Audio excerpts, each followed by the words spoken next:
शिवसेना भाजप युतीच्या संदर्भात जी जुनी पिढी होती, ज्याने एकत्र काम केलं आहे आमच्यासारखे, त्याच्यामध्ये चंद्रकांत दादांसारखे नेते होते. कदाचित आता जे भाजपात हौशे नवशे गवशे आलेले आहेत बाहेरून, त्यांना 25 वर्षातल्या आमच्या युतीचं महत्त्व कळणार नाही.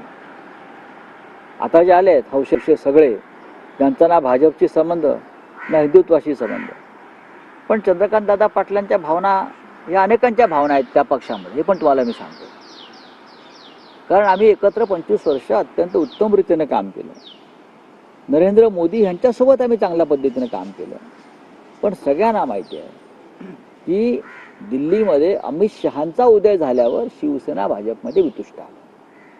हे दुर्दैवानं सांगायचं वाटतं.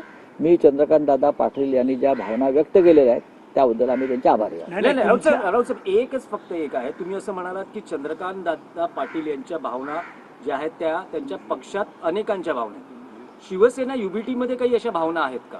असू शकतात, का नसतील, असू शकतात. आम्ही महाविकास आघाडीमध्ये गेलो त्याला कारण भारतीय जनता पक्षातल्या काही लोकांचा हट्ट.